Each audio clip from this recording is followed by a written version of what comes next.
আচ্ছা, তো আজকে আমাদের আলোচ্য বিষয় হচ্ছে স্ট্যাটিক এবং কাইনেটিক ফ্রিকশন নিয়ে একটু ডিপলি কথাবার্তা বলা এবং হচ্ছে ইনক্লাইন্ড সারফেসের উপরে পার্ট মানে অবজেক্ট থাকে সেটা কিভাবে মোশন লাভ করে কিংবা স্ট্যাটিক অবস্থা থাকে এই জিনিসগুলো দেখা। যদিও এটা স্ট্যাটিক্স নিয়ে আলোচনা করতেছি, তারপর আমরা হচ্ছে নিউটনীয় বলবিদ্যা থেকে কিছু ম্যাথ তুলে নিয়ে আসছি এই ফ্রিকশন বোঝার জন্য। হ্যাঁ, আচ্ছা, তার আগে কি জানি বলতে নিছিলাম। আচ্ছা, স্ট্যাটিক এবং কাইনেটিক ফ্রিকশন, প্রথম কথা হচ্ছে একটা অবজেক্টের যখন দেওয়া থাকে যে মিউ এস সমান হচ্ছে 0.2, হ্যাঁ, এটা ধরো দেওয়া আছে ওর কি ধরো 0.25 দেওয়া আছে ওর মিউ এস, অর্থাৎ ওর স্ট্যাটিক ফ্রিকশনাল কনস্ট্যান্ট দেওয়া আছে।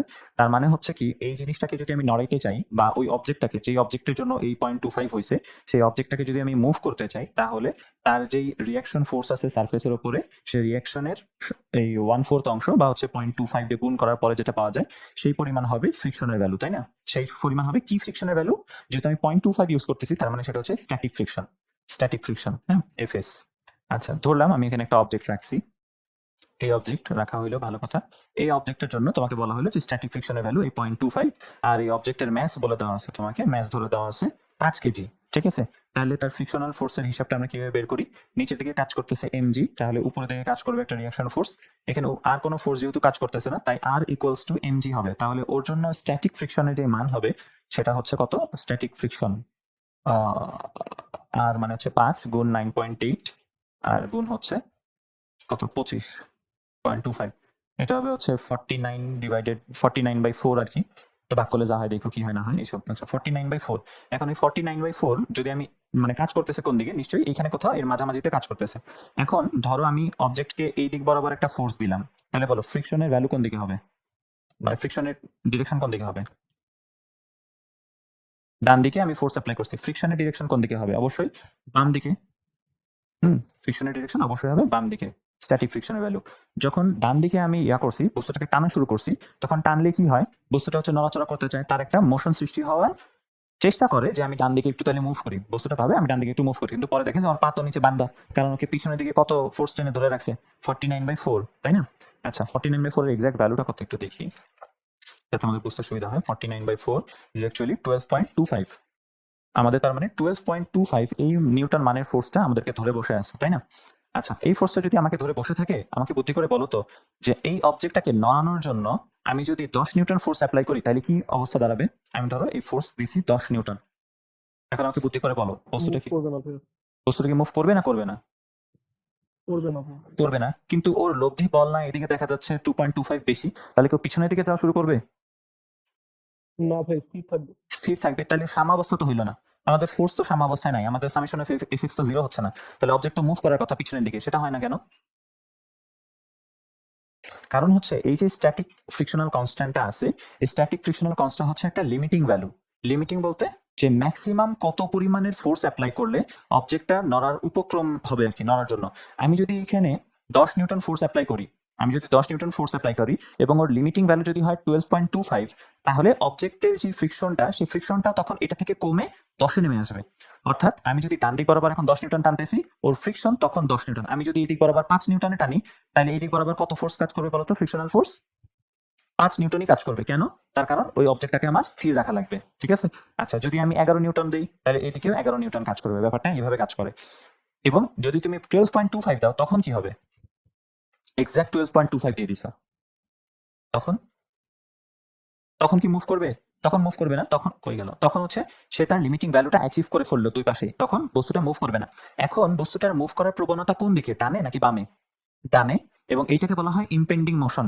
ঠিক আছে? বা ইম্পেন্ডিং মানে হচ্ছে, ইম্পেন্ডিং মতো বোঝানো হচ্ছে যে ওই যে উপক্রম হওয়া, যে এই এখন মুভ করার উপক্রম হয়েছে। তাহলে তোমাকে যদি জিজ্ঞেস করা হয় যে ইম্পেন্ডিং মোশনের জন্য মিনিমাম ফোর্স কত, তাহলে কি করব? ওর স্ট্যাটিক ফ্রিকশনাল কনস্ট্যান্ট থেকে ওর কি পরিমাণে ফ্রিকশনের ভ্যালুটা সর্বোচ্চ হয়, বা সর্বোচ্চ কি পরিমাণে বল দিলে বস্তুটা নড়ার উপক্রম হয়, সেই বলটা বের করব। বুঝতে পারলাম? বুঝতে পারছি? তার মানে স্ট্যাটিক ফ্রিকশন কিন্তু একটা ভ্যারিয়েবল জিনিস, যেটা হচ্ছে কখন মানে সবসময় যতক্ষণ না বস্তুটা তুমি ইম্পেন্ডিং মোশনের জন্য প্রয়োজনীয় ফোর্সের কাছে যাচ্ছ, লিমিটিং ফ্রিকশনাল ফোর্সের কাছে যাচ্ছ, ততক্ষণ পর্যন্ত ওর এই ভ্যারিয়েবলটা চেঞ্জ হতে থাকে, মানটা চেঞ্জ হতে থাকে। তুমি এদিকে যত দিবা, ও এদিকে ততই নিবে। তুমি যদি বাই এনি চান্স সমান সমান দিয়ে দাও, তখন সমান সমান হইলো। এরপরে যদি তুমি 12 থেকে বাড়ায় 13.25 দাও, তখনই কি হয়ে যাবে? ডান দিক বরাবর একটা রেজাল্টেন্ট ফোর্স কাজ করা শুরু করবে। সেই রেজাল্টেন্ট কত হবে? 1 নিউটন। তখন ওই 1 নিউটন হবে ডান দিক বরাবর রেজাল্টেন্ট ফোর্স, এবং ডান দিক বরাবর তখন সে মুভ করতে থাকবে। ব্যাপারটা বুঝতে পারলাম? বুঝছি? আচ্ছা, যদি বুঝে থাকি তাহলে আমাকে বুদ্ধি করে বলো তো, যে একটা অবজেক্টকে, ধরো একটা সাইকেল আছে, সাইকেল চালাইছো নাকি কে জানে, ধরো তুমি একটা সাইকেল আছে তোমার কাছে, এই সাইকেলটা এখন শুরুতে বসেছিল, নর্মাল স্বাভাবিক অবস্থায় ছিল, তুমি এটাকে এখন মুভ করাইতে চাও। তুমি বুদ্ধি করে বলো তো, তুমি যখন সাইকেলটাকে চালাচ্ছ তখন তোমাকে প্যাডেল মারতে বেশি ফোর্স অ্যাপ্লাই করতে হয়, নাকি সে যখন প্রথমবার তাকে মোশনে নিতে তাকে বেশি ফোর্স অ্যাপ্লাই করতে হয়, কোনটা? প্রথমবার মোশনে নিতে নাকি নর্মাল প্যাডেলিং করার সময়? প্রথমবার মোশন নিতে তো। প্রথমে মোশন নিতে, তাহলে কি বোঝা যাচ্ছে সেখান থেকে, যে তার মানে শুরুতে তার যে এই যে ইয়াটা, প্রথমবার মোশনে নেওয়ার মানে কি, স্থির অবস্থা থেকে তাকে মুভ করানোর জন্য, তাকে ইম্পেন্ডিং মোশনে নেওয়ার জন্য যে লিমিটিং ফোর্সটা আছে, সেই লিমিটিং ফোর্সটা তোমাকে অ্যাপ্লাই করতে হয়। ধরলাম সেই লিমিটিং ফোর্সটা হচ্ছে 100 নিউটন। কিন্তু জিনিসটা একবার লিমিটিং ফোর্স ওভারকাম করার পরে সে যখন গতিশীল হয়ে গেছে, গতিশীল অবস্থায় থাকা বস্তুকে তার গতি একটু চেঞ্জ করার জন্য বা গতিশীল রাখার জন্য আহামরি কিন্তু ফোর্স দিতে হয় না। কিংবা মানে যদি বাহ্যিক বলগুলো কোনো কিছু নাই থাকতো, তাহলে নিউটন কি বলছে, যে যদি কোনো অবজেক্টের উপরে বাহ্যিক বল ক্রিয়া করা না হয়, তাহলে চলমান বস্তু চলমান মানে সমবেগে চলতে থাকবে, এবং কি জানি এটা আরেকটা কি আছে, আর হচ্ছে স্থির বস্তু স্থির থাকবে, তাই না? তাহলে আর সুষমবেগে চলমান বস্তু সুষমবেগে চলতে থাকবে। এখন আমাদের তো কিছু ফ্রিকশন আছে, এদিক ওদিক গ্র্যাভিটি এটা সেটা কাজ করে, সেই কারণে আমাদেরকে কিছুটা ফোর্স অ্যাপ্লাই করতে হয়। দেখা যায় যে মোটামুটি হয়তো 70 নিউটন ফোর্স অ্যাপ্লাই করলেই তোমার সাইকেলটা গতিশীল ছিল, গতিশীল চলতে থাকে। আর যদি স্থির অবস্থা থেকে গতিতে উঠাইতে চাও, তখন দেখা যায় তোমাকে 100 নিউটন শুরুতে একটা এক্সট্রা ফোর্স অ্যাপ্লাই করতে হয়। বুঝতে পারলাম? বুঝছি। তাহলে এখান থেকে আইডিয়া পাওয়া যাচ্ছে যে অবশ্যই স্ট্যাটিক ফ্রিকশনাল কনস্ট্যান্টের ভ্যালু এবং এই কাইনেটিক ফ্রিকশনাল কনস্ট্যান্টের ভ্যালু যে দুইজন আছে, তার মধ্যে কোনটা বেশি হবে, কি মনে হয়?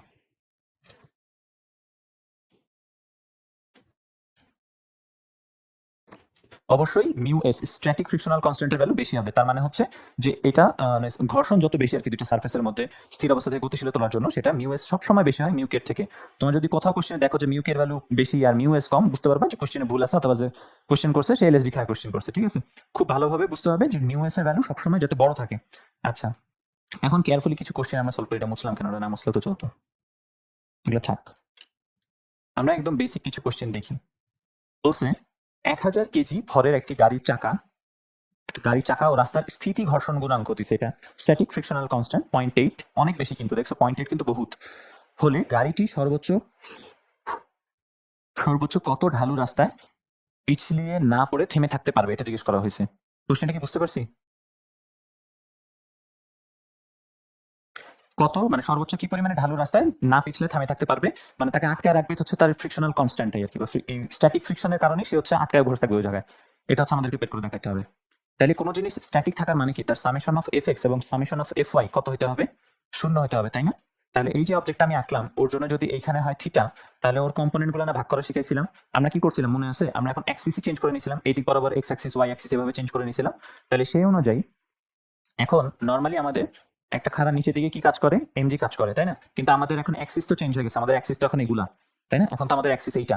তাহলে এখন এই নতুন সিস্টেমের জন্য, নতুন অ্যাক্সিসের জন্য ওয়াই বরাবর আমরা হচ্ছে এইটার উপাংশ যদি নিতে যাই, তাহলে এই জিনিসের উপাংশ এইদিকে ছিল, এটার ওয়াই বরাবর উপাংশ মানে সারফেসের উপরে লম্ব বরাবর নিচের দিকে যে উপাংশটা আছে, সেটা যদি আমি ক্যালকুলেট করতে যাই, তাহলে এটাকে কি দিয়ে প্রকাশ করা হয়? এটা তো ছিল এমজি, তাই না? এটাকে কি বলবো, যেহেতু এইখানে তৈরি হওয়া কোণটাকে আমরা থিটা বলতেছি, তাহলে এখানে হবে এমজি কস থিটা। বুঝি? আচ্ছা, এটা হচ্ছে আমাদের তাহলে এমজি কস থিটা। তাহলে অনুরূপভাবে এটাকে আমরা বলবো হচ্ছে MG cos 90 minus theta, which is actually MG sine theta, তাই না? তাহলে আমরা নিচের দিকে একটা ফোর্স কাজ করবে। এখন এটা কি, এই যে এই ফোর্সটার এক্স অক্ষ এবং ওয়াই অক্ষ বরাবর তার কম্পোনেন্টে ভাগ করে ফেললাম আমরা। এখন এটা পাইলাম আমরা MG sine theta, MG sine theta. Okay. আচ্ছা, এখন সারফেসের উপরে না একটা রিঅ্যাকশন ফোর্স কাজ করে, বা নর্মাল ফোর্স বা রিঅ্যাকশন ফোর্স যাই বলো, নর্মাল বলে বেশিরভাগ ক্ষেত্রে। তাহলে নর্মালটার নাম দিলাম হচ্ছে আমি আর, সরি নর্মাল বলে তোমাদের লেভেলে এটাকে রিঅ্যাকশন ফোর্স হিসেবেই বলে, রিস্টোরিং ফোর্স বা হচ্ছে হ্যাঁ রিস্টোরিং ফোর্সই বলা হয় মনে হয় খুব সম্ভবত, প্রত্যায়নী বল আর কি। ইয়ার উপরে কি জানি সারফেসের উপরে প্রত্যায়নী বল কাজ করতেছে উপরের দিকে, এটা হচ্ছে আর। আচ্ছা, ভালো কথা। আর অবশ্যই যেহেতু নিচের দিকে একটা ফোর্স এইভাবে অটোমেটিক কাজ করতেছে, অন্য কোনো ফোর্স তো না, গাড়ি তো চলতেছিল না, নিচের দিকে ওর গ্র্যাভিটির কারণে একটা ফোর্স আছে, এবং তার বিপরীত দিকে তাকে বাধা দেওয়ার জন্য একটা ফোর্স কাজ করবে, সেই ফোর্সটার নাম হইতেছে আমাদের স্পেশাল কি ফ্রিকশনাল ফোর্স, তাই না? F F, frictional force. শুধু এফ লিখলেই হবে, কারণ অন্য কোনো তো স্মল এফ দিয়ে আমরা ফ্রিকশন বুঝবো।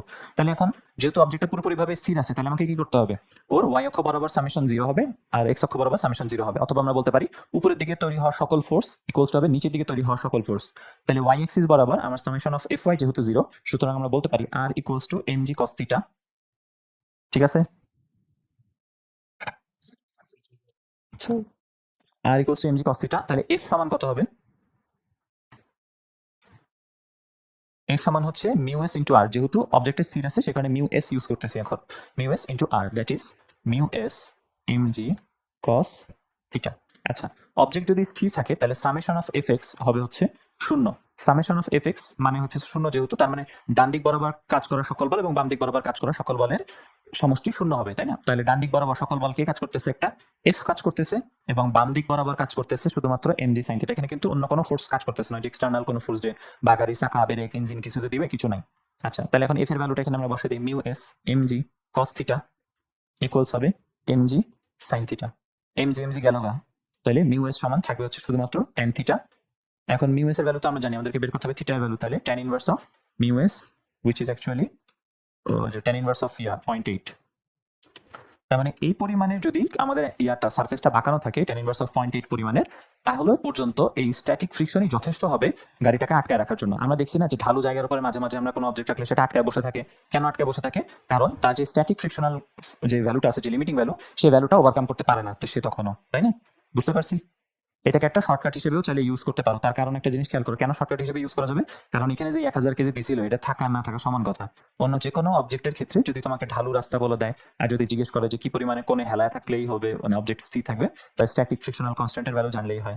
আবার তুমি যদি কত কোণে আছে এটা জানতে পারো, এবার তুমি দেখো যে একটা অবজেক্টকে তুমি 30 ডিগ্রি অ্যাঙ্গেলে রাখছো আর হচ্ছে অবজেক্ট এখানে স্থির হয়ে বসে আছে, তাহলে তুমি বলতে পারবা যে তার ফ্রিকশনাল কনস্ট্যান্টের ভ্যালু হবে tan 30। বুঝতে পারলাম? মনে থাকবে? জি ভাইয়া। আচ্ছা, ভেরি গুড। হচ্ছে আমাদের কি জানি নাম বলো, স্ট্যাটিক ফ্রিকশনাল কনস্ট্যান্ট রিলেটেড কাহিনী। আচ্ছা, তারপরে এই কাহিনীটা দেখি। বলছে 500 কেজি ভরের একটি, ও আচ্ছা, এগুলো তো ইয়া করছো রিসেন্টলি, তাই না সামিন ভাই? 500 কেজি ভরের একটি গাড়ি 60 কিলোমিটার পার আওয়ার বেগে চলে। ব্রেক চেপে গাড়িটিকে 50 মিটার দূরে থামানো হলো। যদি রাস্তার ঘর্ষণজনিত বলের মান বলছে 100 নিউটন, তবে ব্রেকজনিত বলের মান কত? ভালো কথা, এটা কিন্তু স্ট্যাটিকের মধ্যে, স্ট্যাটিক্সের মধ্যে পড়ে না, গতির মধ্যে এটা পড়তে হবে এবং অন্য জায়গাতেও কাজে লাগবে। আমাদের আইডিয়াটা ক্লিয়ার করার জন্য জরুরি, জানো তো তাহলে হিসাবগুলো কিভাবে করতে হয়, সেই জন্য করতেছি। আচ্ছা, আবারও আমরা ঢালু রাস্তা নিলাম।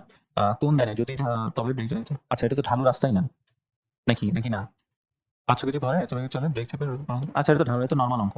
এখান থেকে অ্যাক্সেলারেশন বের করবে আর কি, কিছু কাজ নেই। দেওয়া আছে তোমার ইউ দেওয়া আছে 60/3.6। এটা কি বলছিলাম যে ইয়াতে কিলোমিটার পার আওয়ার থেকে যদি আমরা মিটার পার সেকেন্ড ইউনিটে নিতে যাই তাহলে 3.6 দিয়ে ভাগ করে দিতে হবে। আর যদি ম্যানুয়ালি দেখতে চাও কেমনে হয়, তাহলে কিলোমিটারকে প্রথমে আমরা মিটারে নিই, আর নিচে হয় কি 1 আওয়ার, তাই না? এই 1 আওয়ারটাকে আবার কি লেখা যায়? 3600 সেকেন্ড, তাহলে এটাকে লেখা হয় 3600, তখন হয়ে গেল মিটার পার সেকেন্ড ইউনিট, একই কথা। হ্যাঁ, আচ্ছা, এটা হচ্ছে আদি বেগ, ওর শেষ বেগ কত? 0, আর ওর এস দেওয়া আছে কত? 50। এখান থেকে এ ক্যালকুলেট করব, এ বের করবা, তারপরে হচ্ছে এটাকে বসায় দিয়ে হচ্ছে বেগজনিক কি ত্বরণে কাজ করতেছিল সেটা পেয়ে যাবে। হ্যাঁ, কি ত্বরণে কাজ করতেছিল। এখন দেখো, একটা গাড়ি যখন চলে, এদিক বরাবর একটা গাড়ি চলতেছে, ওকে থামানোর জন্য ব্রেকজনিত বল, তার মানে এফ বি কাজ করে পিছনের দিকে, কারণ যদি গাড়িটাকে থামানো লাগবে তো পিছনের দিকে বল দিতে হবে, ফোর্স অফ দ্য ব্রেক। আর একটা ফোর্স কাজ করে যেটা সবসময় আল্লাহ দুনিয়া থাকে, সেটা হচ্ছে ঘর্ষণজনিত বল এফ, তাই না?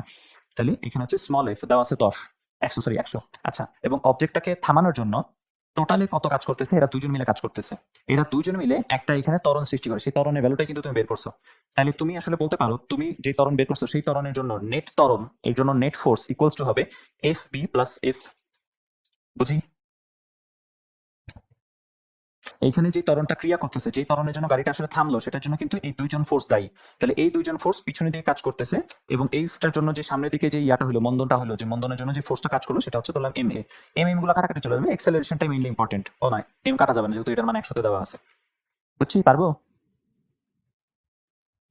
এটা 2 লাইনের অঙ্ক, এটি করছো, এটা ছোটবেলার অঙ্ক, এটা কিছুই নাই পড়ানোর মতো। একজন লোক পায়ে স্কেট করে 30 ডিগ্রি ঢালু তলে নিচের দিকে রানা হলো। কোন দিকে? নিচের দিকে। তলের সাথে স্কেটের ঘর্ষণ সহগ বা গুণাঙ্ক 0.1 হলে তার ত্বরণ কত হবে? 5 সেকেন্ড পরে তার দ্রুতি কত হবে বের করতে হবে। আচ্ছা, খুব সুন্দর ম্যাথ, ভালো লাগছে। একটা লোক 30 ডিগ্রি হচ্ছে অ্যাঙ্গেলে ঢালু এরকম। আচ্ছা, একটু ওয়েট, আমি দেখি আমার অ্যাটেন্ডেন্স ওর খায় দিল নাকি।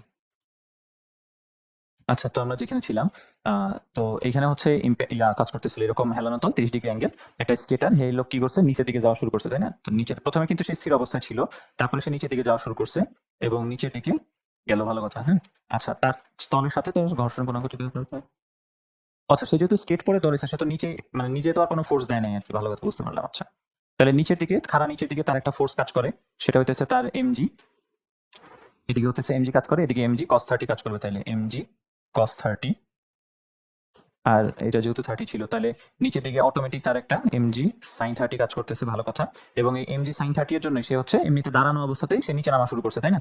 আচ্ছা, এখন ওকে তো বাধা দিবে একজন, বাধা দিবে কে? তার হচ্ছে ফ্রিকশনাল কনস্ট্যান্ট দেওয়া আছে স্কেটের জন্য, ঘর্ষণ গুণাঙ্ক উপরের দিকে, তাই না? তার বিপরীত দিকে কাজ করবে, inclined upwards.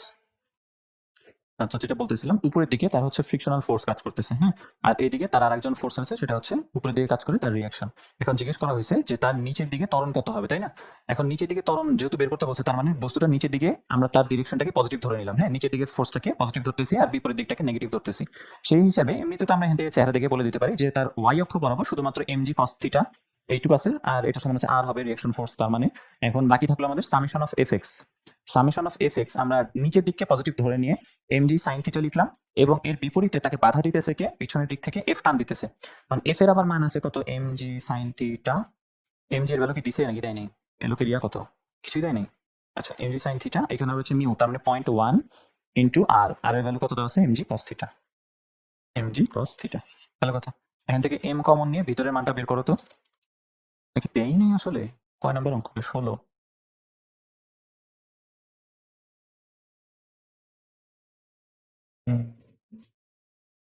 M M M M দেওয়া নাই, আর এম তো চাইও নাই, তো ত্বরণ লাগবে খালি। আচ্ছা, সমস্যা নেই, বলো বের করো। এম ইন্টু কত পাবো? জি 9.8 into cos 30 minus 0.1 into 9.8 into sin 30। নাকি নাকি না, ভুল করলাম, প্রথমে একটা সাইন পরেরটা cos। এখন হচ্ছে 4.04, তিনটা আসতেছে 4.04। আচ্ছা, আর এফএক্স, এফএক্স হচ্ছে তার নেট ফোর্স ছিল, তার নেট ফোর্স কত হবে? এম এ, তাহলে তার নেট ত্বরণ কত হবে? এ ইকুয়ালস টু 4.04। 4.04 হচ্ছে মিটার পার সেকেন্ড স্কয়ার, তার নেট অ্যাক্সেলারেশন নিচের দিকে। এবং এখান থেকে আবার বের করতে হচ্ছে 5 সেকেন্ড পরে তার দ্রুতি। তো এমনিতে তার ইউ ছিল 0, টি সমান এখন দিছে 5। এখান থেকে কি ভি পেয়ে যাবা? V equals to U plus AT, তাহলে এ ইন্টু টি করে দিবা। 4 পাশে 20, 20.25 আসবে, 20.25 মিটার পার সেকেন্ড। ঠিক আছে, পারা যাবে। আগের অঙ্কটাই, খালি হচ্ছে এখানে যে নিচের দিকে যে ফ্রিকশন কাজ, মানে বস্তু দেখেন স্ট্যাটিক নাই আর কি, আগেরবার স্ট্যাটিক ছিল, এখন স্ট্যাটিক নাই। পারবো? জি ভাইয়া বলবো। এখন বলছে একটি অনুভূমিকের সাথে 30 ডিগ্রি কোণে নত তলের সাথে 2.6 কেজি ভরের ব্লক নিচের দিকে গতিশীল, কোন দিকে কোন ব্লককে গতিশীল করতে উপরের দিকে তলের সমান্তরালে 20 নিউটন বলের প্রয়োজন হয়। ব্লক ও তলের মধ্যকার মিউএস কত? আচ্ছা, এই তো মিউএস মানে গতিশীল করতে, তার মানে কি মিউএসই তো আসবে এখান থেকে, তাই না? তার স্থির অবস্থা থেকে তাকে যদি গতিশীল করতে চাও তুমি, তাহলে এটা 30 ডিগ্রিতে আনত আছে, অবজেক্ট আছে এই জায়গায়, এই অবজেক্টটাকে উপরের দিকে বল দেওয়া হয়েছে, তার মানে গতিশীল করতে চাচ্ছে কোন দিকে? উপরের দিকে, তাই না? আর ফোর্স কাজ করে কোন দিকে? তার মানে ফ্রিকশনাল ফোর্স নিচের দিকে। আচ্ছা, অন্য সবকিছু বাদ দিই, আগে ওর গ্র্যাভিটির কারণে এখানে একটা আছে mg cos থিটা, এই দিক বরাবর আছে একটা mg sin থিটা, তাই না? এটা আছে mg cos থিটাই লিখে নিচ্ছে, 30 পরে লিখবো না। আর এটা হচ্ছে mg sin থিটা, ভালো কথা। আচ্ছা, এই দুজন এমনিতে স্বাভাবিকভাবে একটা মানে একটা ঘটনার মধ্যে থাকি, হ্যাঁ। এখন বলা হয়েছে প্রশ্ন বলতে তলের সমান্তরালে, তলের সমান্তরালে মানে কি এইরকম নাকি এইরকম? কোনটা? প্রথমটা এটা নাকি এইটা? তলের সমান্তরাল মানে এটা যদি তল হয় তাহলে এই বরাবরই নির্দেশ করা হয়েছে, এটার সমান্তরালে। এটার সমান্তরালে উপরের দিকে 20 নিউটন বল প্রয়োজন হয় বস্তুটাকে গতিশীল করতে, উপরের দিকে 20 নিউটন ফোর্স লাগে। বুঝতে পারলাম? আচ্ছা, এখন বের করতে হবে যে স্থিতি ঘর্ষণ গুণাঙ্কটা কত। তো স্থিতি ঘর্ষণ গুণাঙ্কের জন্য তো মানে স্থিতি ঘর্ষণটা থাকতে হবে, তাই না? স্থিতি ঘর্ষণ কাজ করতেছে কোন দিকে? নিচের দিকে না? তাহলে নিচের দিকে আবার কাজ করে একটা এফ। ঠিক আছে, এখন এখান থেকে আমাকে দেখাইতে হবে যে এই দুজন ফোর্স যেটা নিচের দিকে কাজ করতেছে তাদেরকে ওভারকাম করার জন্য আসলে টোটালে 20 নিউটনস লাগে। আর নিচের দিকে হচ্ছে mg cos থিটা আছে, উপরের দিকে তার জন্য একটা আর থাকবে, একটা আর লিখে দিলাম উপরের দিকে আর। ওয়াই অক্ষ বরাবর তাহলে আমরা সামেশন নিয়ে নিই, তাহলে নিলাম, পাইলাম R equals to mg cos theta. তার যদি এক্স অ্যাক্সিস বরাবর নেই, এখন দেখো এক্স অ্যাক্সিস বরাবর ডান দিকে যতগুলো আছে বাম দিকে যতগুলো আছে তাদের সমষ্টি সমান হবে। ডান দিকে আছে অনলি 20 নিউটনস, 20 ইকুয়ালস হবে mg sin theta, mg sin theta plus F. F মানে এখন জানি কত? এফ যেহেতু static frictional F static friction বুঝাইতেছে, তাহলে mg sin theta plus static ফ্রিকশনের জন্য mu S mg cos theta. ঠিক আছে, এখন দেখো তুমি কিন্তু এখানে সবার ভ্যালু জানো, 20 জানো, mg জানো 2.6, আর এটা জি তো জি 9.8, তাহলে sin 30 জানো, তারপরে প্লাস, তারপরে মিউ এস এটা বের করতে হবে। mg হচ্ছে তোমার 2.6 ইন্টু জি ইন্টু cos থিটা, cos 30 আর কি, cos 30। এখান থেকে মিউ পাওয়া যাবে, মিউ এস পাবো। বুঝতে পারছি কি? এইভাবে হচ্ছে এই ক্ষেত্রে মিউ এস বের করতে হবে, কারণ নিচের দিকে দুইজন বাধা দিতেছে এই বস্তুটাকে উপরের দিকে যাওয়ার জন্য। এমজি সাইন থিটা সবসময় বাধা দেয়। এখন যেহেতু আমি ফোর্স উপরের দিকে দিছি, বিপরীত দিকে আবার ফ্রিকশনাল কনস্ট্যান্ট কাজ করতেছে, তখন সেও নিচের দিকে টানতেছে বস্তুটাকে। আর দুইটাকে একসাথে বাধা দেওয়ার জন্য তখন 20 নিউটন ফোর্স অ্যাপ্লাই হচ্ছে আমাদের। সেখান থেকে মিউ এস এর ভ্যালু পেয়ে যাবো, বাইরে হবো কিছু একটা বাইরে হলো মনে করো। তারপরে জিজ্ঞেস করছে এখন যে এরপর যদি 19 নিউটন মানের একটি তলের সমান্তরাল বল বস্তুটিকে সুষম বেগে গতিশীল রাখে, তাহলে ব্লক ও তলের মধ্যবর্তী মিউকে কত? দেখো ওই যে বলছিলাম যে 100 নিউটন আর 70 নিউটন, সাইকেল চালু করতে লাগে 100 নিউটন, সাইকেলের গতি বজায় রাখতে লাগে 70 নিউটন। ওই রকম হলো না ঘটনাটা এবার? 20 নিউটন তার হচ্ছে নড়ানোর জন্য দরকার হয়েছিল গতিশীল করতে, আর গতিশীল রাখতে ব্যবহার হচ্ছে 19 নিউটন। এই তো কম ইউজ হয় আর কি। তো এখান থেকে মিউকে এটা ক্যালকুলেট করে দেখাতে হবে, কিছুই না, আগের মতোই সবকিছু থাকবে, ইকুয়েশন খালি একটা জায়গায় চেঞ্জ হবে। কি সূত্র হবে তখন? 19 equals to MG sine theta, তখন নিচের দিকে তার ভরের কি বলে জানি, তার ওজনের কারণে নিচের দিকে টানবে সবসময়। আর এখানে যে এফ হবে, সেই এফটা হবে হচ্ছে এফ কে, তাই না? তাহলে এফ কে যেহেতু, তাহলে সূত্রটা হবে মিউ কে ইন্টু আর। বুঝতে পারলাম? সেখান থেকে মিউ কে ক্যালকুলেট করে ফেলবো, পারা যাবে। আর এর ভ্যালু এটা সেটা সবকিছু জায়গা মতো থাকবে, 19 চেঞ্জ হয়ে যাবে এবং মিউ এস থেকে মিউ কে হয়ে যাবে, বাকি সব সিস্টেম তো যার মতো তার মতোই ছিল। পারবো? এখন বলছে মেঝের উপরে রাখা 100 কেজি ভরের একটি কাঠের বাক্সকে একটি রশির সাহায্যে গতিশীল করতে চেষ্টা করা হচ্ছে। মেঝের উপরে রাখছে, তার মানে নর্মাল সারফেসের উপরে রাখছে। এটার উপরে 100 নিউটন বল রাখা হয়েছে এবং রশিটা হচ্ছে টানা হচ্ছে কত, সরি 100 কেজি ভরের বস্তু, আর রশিটাকে টানা হচ্ছে তোমার 30 ডিগ্রি অ্যাঙ্গেলে। তাহলে এটা যদি আমাদের অবজেক্ট হয়, এটাকে 30 ডিগ্রি অ্যাঙ্গেলে উপরের দিকে টানা হইতেছে, ভালো কথা। নিচের দিকে তার একটা ফোর্স কাজ করতেছে হচ্ছে এমজি, যেটা হচ্ছে 100 ইন্টু জি, ঠিক আছে? 100 ইন্টু জি এভাবে লিখলাম। আচ্ছা, তার উপরের দিকে অবশ্যই একটা রিস্টোরিং ফোর্স থাকবে, সেই রিস্টোরিং ফোর্সটাকে যদি আমি আর দিয়ে লিখি, তাহলে এখানে লিখে রাখলাম আর। এরপরে আবার কি আছে, বস্তুটাকে যেহেতু এদিক বরাবর টানতেছে, এখানে একটা এফ ফোর্স কাজ করতেছে, এফ এর মানটা দেওয়া নাই, তাই না? দেওয়া নাই মনে হয়, হ্যাঁ। এই এফ এর মানটা দেওয়া নাই। এর তো আবার দুটো উপাংশ আছে, আমার তো এটাকে অ্যাক্সিসের দিকে নিয়ে যেতে হবে, ব্যাকাতে থাকলে তো কাজ নাই। এক্স অ্যাক্সিস বরাবর নিতে হবে, ওয়াই অ্যাক্সিস বরাবর নিতে হবে। তাইলে ওর এক্স অ্যাক্সিস বরাবর উপাংশ কত হবে? যেহেতু 30 ডিগ্রি কোণে সারফেসের সাথে ইনক্লাইন সে, তাহলে এটা হবে এফ কস 30, বুঝি? আর উপরের দিকে তার একটা কম্পোনেন্ট কাজ করতেছে, সেটা হবে হচ্ছে এফ সাইন 30 অথবা cos 60, যাই বলো একই কথা, তোমাদের মতো করে হিসেবে বলে এফ সাইন 30, তাই না? তাহলে উপরের দিকে দুইটা ফোর্স, নিচের দিকে একটা ফোর্স, ভালো কথা। আর একটা জিনিস কি, যে বস্তুটাকে যেহেতু এদিক বরাবর টানা হচ্ছে, তাহলে তার ফ্রিকশন অবস্থায় অবশ্যই কি বিপরীত দিকে কাজ করা শুরু করবে। তাহলে বিপরীত দিকে তার একটা ফ্রিকশন দিলাম আমি, এই ফ্রিকশনটা হচ্ছে স্মল এফ। এখন জিজ্ঞেস করছে যে টানলে বক্স এবং মেঝের স্থিতি ঘর্ষণ গুণাঙ্ক দিছে, স্ট্যাটিকের জন্য 0.4 হলে রাশির ওপর টান কত হলে বক্সটি গতিশীল হবে। মানে তার এটা কিন্তু রাশির উপর টান কত হলে এটা বলা যাবে না, কিন্তু কোশ্চেনে মিনিমাম বলতে হবে। মিনিমাম কত টান হলে, এর থেকে বেশি দিলেও তো গতিশীল হবে। যদি ধর পাইছি 100 নিউটন, 100 থেকে বেশি দিলেও দেখা যাবে গতিশীল হচ্ছে, 200 দিলে গতিশীল হচ্ছে। মিনিমাম কতটুকু দিলে গতিশীল হবে সেটা হচ্ছে কোশ্চেনে জিজ্ঞেস করা হয়, এবং সেটার হিসাব পাওয়া যায় এই ফ্রিকশনাল কনস্ট্যান্ট থেকে, তাই তো? তাহলে ওর ওয়াই অক্ষ বরাবর উপাংশগুলোকে নাও, ওয়াই অক্ষ বরাবর কাজ করতেছে, উপরের দিকে যারা কাজ করতেছে, নিচের দিকে যারা কাজ করতেছে, তাদের সমষ্টি নিতে হবে, এবং তাদের সমষ্টি হবে সমান 100 ইন্টু জি। তাহলে এখান থেকে আমি আর পেয়ে যাবো, আর সমান আসবে 100 into G minus F sine theta, sine 30, যাই হোক। আচ্ছা, আর পেয়ে গেলাম। এখন হচ্ছে ডান দিক বাম দিক সমান করতে হবে, তার মানে ডান দিক বরাবর কাজ করতেছে যারা এবং বাম দিক বরাবর কাজ করতেছে যারা। ডান দিকে কাজ করতেছে F cos theta cos 30 equals হবে হচ্ছে স্মল এফ। স্মল এফ মানে জানি আবার কি, মিউ এস ইন্টু আর। আর মানে জানি আবার কি, mu S into F, sorry 100 জি মাইনাস এফ সাইন 30। এখান থেকে বের করতে হবে জানি কি আসলে এফ এর মান, তাই না? তাহলে এখন ক্যালকুলেটরের ভিতরে বসাবো, কেমনে বসাই? এফ কস 30, ওই এফ এর জায়গায় এক্স লিখে বাকি সবকিছু লিখবো। মিউ এস দেওয়া ছিল আমাদের 0.4, 100 ইন্টু 9.8 বসাই দিবা, মাইনাস এফ ইন্টু সাইন 30 বসাই দিবা। ক্যালকুলেটরে হুবহু যা লেখা আছে তাই লিখে দিবা, সলভার ইকুয়েশন সলভার দিবা, এফ এর ভ্যালু বের হয়ে আসবে। ঠিক আছে? পারবো? এটা গেল হচ্ছে আমাদের ইয়ার অঙ্ক। এটা তো সমতলের জন্য ছিল, কিন্তু স্ট্যাটিক ফ্রিকশন কিভাবে কাজ করে সেটার আইডিয়াটা পেয়ে গেলাম। ভালো মতো। এখন বলছে 10 কেজি ভরে আয়তাকার একটি কাঠের গুঁড়িকে টেবিলের উপরে রেখে অনুভূমিক দিকে 8 নিউটন বল প্রয়োগ করলে গাড়িটি চলতে শুরু করে, অথবা 4 নিউটন বল সাথে স্থির রাখতে। এটা একদম বেসিক প্রশ্ন, এটা তো সবার আগে থাকা উচিত ছিল, সবার শেষে কেন দিল বুঝলাম না।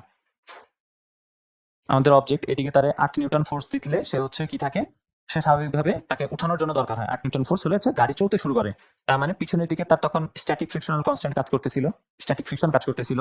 আচ্ছা, এবং এই 8 এবং হচ্ছে এই এফএস সমান, তো এফএস মানে জানি আবার কি, মিউ এস ইনটু হচ্ছে আর।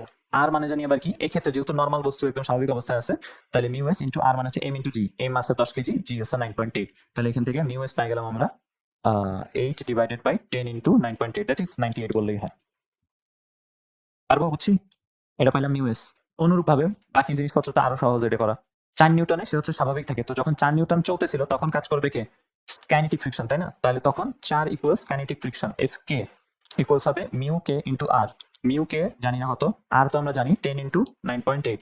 তাহলে মিউ কে পাবো আমরা, মিউ কে আমরা পাচ্ছি 4/98। ক্লিয়ার না ভেজাল আছে? বাকি জিনিসগুলো লিখি না, আর ইকুয়ালস টু এমজি হয়, এগুলো তো জানো, এখন তো আর বারবার বলার দরকার নেই। পাচ্ছি, বুঝছি। জি আলহামদুলিল্লাহ। তাহলে এটা গেল আমাদের 19 শেষ। দেখছো ফ্রিকশনের মোটামুটি সব অঙ্কই শেষ ব্যাখ্যা দুনিয়ার জন্য। আচ্ছা, এখন হইতেছে একটা স্পেশাল অঙ্ক দেখি আমরা, সেটা হচ্ছে স্থির তড়িৎ থেকে। স্থির তড়িতের একটা বিশেষ অঙ্ক, ওটা তুলে নিয়ে আসি। তোমরা স্ট্যাটিক্স বোঝার জন্য স্ট্যাটিক ইলেকট্রিসিটির সাহায্য নিতে আসছি। সেটা হচ্ছে যে 0.02 গ্রাম ভরের দুটি সমান পিঠ বলকে 23 সেন্টিমিটার লম্বা দুটি গাছা সিল্কের সিল্কের সুতা দিয়ে কোনো একটি বিন্দু হতে ঝুলিয়ে দেওয়া হয়েছে, ভালো কথা। এরপর প্রত্যেকে সমপরিমাণ ও সমজাতীয় চার্জে চার্জিত করা হলো। তাহলে এদের মধ্যে কি হবে? বিকর্ষণ হবে তখন। এরা পরস্পর হতে 20 সেন্টিমিটার দূরে সরে গেছে, ভালো কথা। দিয়ে সাম্যাবস্থায় আছে। প্রত্যেকের আধানের পরিমাণ কত? এই যে সাম্যাবস্থায় আছে, ঠিক এই জায়গায় এটা স্ট্যাটিক্স এর কোশ্চেন হয়ে যায়। তাহলে বোঝা যাচ্ছে যে তারা 23 সেন্টিমিটার লম্বা দুই গাছা সুতা দিয়ে একটা বিন্দু থেকে ঝুলানো ছিল, তাই না? তাইলে একটা হচ্ছে, তারপরে তারা 10 সেন্টিমিটার দূরে দূরে সরে গেছে, মানে 20 সেন্টিমিটার টোটাল। তাহলে ধরলাম তারা হচ্ছে এখন এইরকম একটা অবস্থা চলে আসছে, তাই না?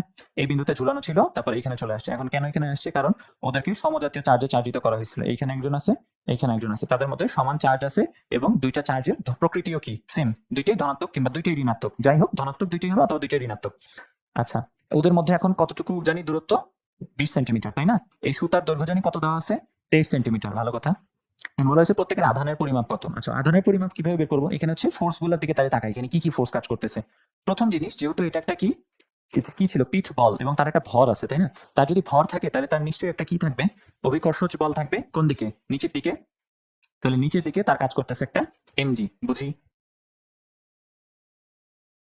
বোঝো নাই মনে হয়?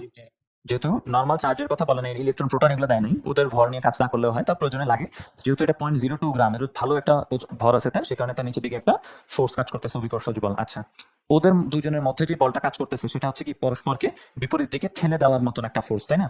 তাইলে ও ফোর্স অনুভব করে কোন দিকে? ডান দিক বরাবর নাকি বাম দিক বরাবর? সরি, ডান দিক বরাবর নাকি বাম দিক বরাবর? এই জিনিসটা, তার যে ইয়াটা কুলম্ব ফোর্স, যেটা বাইরের দিকে, তার মানে বাম দিকে কাজ করতেছে। এবং ওর ক্ষেত্রে যদি জিজ্ঞেস করি এই ডাইনেটার জন্য, ওর ক্ষেত্রে কোন দিকে কাজ করবে? এদিকে না, তার জন্য তো বিপরীত দিকে কাজ করবে, এইদিকে। ওর জন্য কিন্তু একটা এমজি আছে, ওরও একটা এমজি আছে, সেটাও নিচের দিকেই কাজ করে। একই রকম, আইডেন্টিক্যাল তো দুইটা জিনিস। এটা তো মানে পরস্পরের মিরর, এই দাগের সাপেক্ষে পরস্পর মিরর, তো ঝামেলা নাই আর কি। আচ্ছা, আরেকটা জিনিস, সেটা হচ্ছে এখানে আরেকটা ফোর্স কাজ করতেছে, এটা হচ্ছে এফ সি, কুলম্ব ফোর্স। আরেকটা ফোর্স এখানে আছে, সেটা হচ্ছে টেনশন। সুতা তো টান পাইতেছে, তাই না? হুদারগামে তো সুতাটা এখানে ঝুলাই ধরে রেখা নাই। অবশ্যই যে কোনো কিছু ঝুলাই দিলে সুতা টান পায়, এবং সুতা টানের জন্য একটা কথা বলছিলাম, অবজেক্টের থেকে দূর, মানে অবজেক্ট মানে কি বলবো এটা, অবজেক্ট থেকে বাইরের দিকে হচ্ছে তোমার টেনশনের ভ্যালুটা হয় সবসময়। এটা আমরা ইয়াতেও দেখছি, আগের দিনের ম্যাথেও দেখছিলাম যে টেনশনের ফোর্স হচ্ছে অবজেক্ট থেকে বাইরের দিকে কাজ করে। হ্যাঁ, তাহলে এখানে এই অবজেক্টের উপরে যে তিনটা ফোর্স কাজ করতেছে সেটা আমরা পাই গেলাম। নিচের দিকে এমজি, বাম দিক বরাবর এফ সি, এবং ডান দিক বরাবর উপরের দিকে ইনক্লাইন্ড অবস্থায় টেনশন। ওর জন্য কিন্তু একটা টেনশন আছে, সেই টেনশনটা হচ্ছে টি, উপরের দিকে। দুইটার জন্য একই রকম আসলে, দুইটা চিত্র দুই রকম ভাবে ফোর্স পাইতেছে, একটা মিরর, যে কোনো একটাকে নিয়ে কাজ করলেই হবে। হ্যাঁ, আমরা হচ্ছে এই পাশটাকে নিয়ে কাজ করে দেখি। তোমার যদি ইচ্ছা হয় তুমি এটা নিয়ে কাজ করে দেখতে পারো যে সমান হয় কিনা কাহিনী। আচ্ছা, এখন কিছু ইনফরমেশন আমাদের কাছে দেওয়া ছিল যে এখানে যেহেতু একটা ট্রায়াঙ্গেল ফর্ম করে ফেলছে অলরেডি তারা। এখানে যেহেতু ট্রায়াঙ্গেলটাকে এই সাইডে এঁকে দেখাই, এখানে যে ট্রায়াঙ্গেলটা তৈরি হয়েছে সেই ট্রায়াঙ্গেলের এই বাহুর দৈর্ঘ্য দেওয়া আছে 23 এবং এই বাহুর দৈর্ঘ্যটা দেওয়া আছে 20, তাই না? এটা হচ্ছে 20। যদি যেই জায়গায় যেই পজিশনে ওরা হচ্ছে ইয়া করছে, সিমেট্রিক্যালি দুজন একজনকে ডিভাইড করছে, সেটা সাপেক্ষে যদি আমি অর্ধেক করে ফেলি জিনিসটাকে, তাহলে নিচে যে ভূমিটা আছে সেই ভূমিটা হয়ে যায় 10। তাহলে এখানে দেখো একটা সমকোণী ত্রিভুজ তৈরি হলো না এইটুকু অংশের জন্য, যার অতিভুজ হচ্ছে 23 এবং নিচের দিকে একটা ভূমি আছে সেটা হচ্ছে 10। বুঝি নেই, বুঝছো? এখানে একটা, এইখানে যে ত্রিভুজটা ফর্ম করলো, এই যে ত্রিভুজটা এখানে আঁকতেছি দেখো, এখানে যে ত্রিভুজটা তৈরি হলো, তাই না? এই ত্রিভুজের বাহুগুলোর দৈর্ঘ্য খেয়াল করো। এই সুতার দৈর্ঘ্যটা কত ছিল? কোশ্চেন দেওয়া হয়েছে 23 সেন্টিমিটার, তাই না? এখানে টোটাল মধ্যবর্তী দূরত্ব কত ছিল? 20 সেন্টিমিটার। পরস্পর হতে 20 সেন্টিমিটার দূরে গিয়ে সাম্যাবস্থা থাকে। তার মানে যদি টোটালটা হয় 20 সেন্টিমিটার, অবশ্যই অর্ধেক দূরে সরে গেছে, কারণ দুজনের চার্জ সমান। তাহলে এই দূরত্বটা কত হবে? 10। বুঝি নেই, বুঝছি? আচ্ছা, এই কোণটাকে ধরে নিলাম থিটা। এই কোণটা যদি থিটা হয় তাহলে প্রতি করে বলো তো থিটার ভ্যালু কিভাবে বের করতে পারবো? কস নিলেই হবে না? এই ত্রিভুজের জন্য এইটাকে আমি থিটা ধরছি, তাহলে কস থিটা সমান আমরা লিখতে পারি কত? ভূমি বাই অতিভুজ। তাহলে থিটা সমান হবে হচ্ছে কজ ইনভার্স অফ 10/23। আচ্ছা, থিটার ভ্যালু আমাদের কাছে চলে আসছে। এখন এখানে এই ম্যাথটা সলভ করার জন্য আমরা ওই যে আগের দিন যে কাজ করছিলাম, যে অবজেক্ট হচ্ছে স্থির অবস্থায় আছে পুরোপুরি ভাবে, তাহলে কি করতাম আমরা, এর এক্স অক্ষ বরাবর, এটা তো এক্স অক্ষ বরাবর আছে, এটা ওয়াই অক্ষ বরাবর আছে, তাহলে এই যে টেনশনটাকে আছে, টেনশনটাকে যদি আমি উপরের দিকে এবং এই দিক বরাবর দুটো উপাংশে ভাগ করে ফেলি, তাহলে নর্মাল যোগ বিয়োগ করে আমার অঙ্ক শেষ। কিন্তু অঙ্ক এখানে শেষ করতে দিতে চাচ্ছে না, শেষ করতে হবে কি, লামির উপপাদ্য ব্যবহার করে। এটাই কথা হচ্ছে এইখানেই, যে তুমি কিন্তু অলরেডি লামির উপপাদ্য ছাড়াই এই ম্যাথটা সলভ করতে পারো, তাই না? মনে আছে কি, একটা অবজেক্টের উপরে তিনটা ফোর্স কাজ করতেছে, তিনটাই যদি স্থির থাকে, মানে অবজেক্ট যদি স্থির থাকে, তাহলে কিভাবে হিসাব করতাম আমরা, টি এফএস এফসি এবং হচ্ছে এমডি, তাই না? তাহলে এটা তো অলরেডি ওয়াই অক্ষ এক্স অক্ষ বরাবর আছে, এটা ওয়াই অক্ষ বরাবর আছে, এর এদিকে একটা ফোর্স পাবো, এটার এদিকে একটা ফোর্স পাবো, তখন এদিকে কি হবে, টি সাইন থিটা হবে, টি সাইন থিটা সমান এমজি পাওয়া যাবো, আর হচ্ছে এদিকে পাবো টি কস থিটা সমান এফসি। ওইটা দিয়ে আমাদের ক্যালকুলেশন শেষ। আমরা হচ্ছে এই যে এমজি দিয়ে টি এর ভ্যালুটা বের করে ফেলতে পারবো, এইখানে আবার টি এর ভ্যালু বসায় দিয়ে এফসিটা বের হয়ে যাবে। মনে আছে এই পদ্ধতিটা? বুঝতেছো নাকি, এটা বলো আগে। এমনি করলে কি কেমনে যেমনে শিখছো? এই যে নিচের দিকে এমজি কাজ করে, উপরের দিকে কাজ করতেছে হচ্ছে টি সাইন থিটা, যদি থিটা থিটা ঠিক মতো না দেখো টি সাইন থিটা আসে, এইদিকে আসে টি কস থিটা, এইদিকে আসবে হচ্ছে এফসি। মূলত আমাদের টার্গেট হচ্ছে এফসিটা বের করা। এখন এই সিস্টেম যদি আমি ভাঙায় নিয়ে ফেলি, তাহলে তো এমজি এর ভ্যালু জানি, টি সাইন থিটা থেকে টি পেয়ে যাবো, টি যদি এর মধ্যে বসাই দিই তাহলে আবার এফসি পেয়ে যাবো। এটা কিন্তু খুবই সহজ, তুলনামূলক খুবই সহজভাবে বের করা যায়।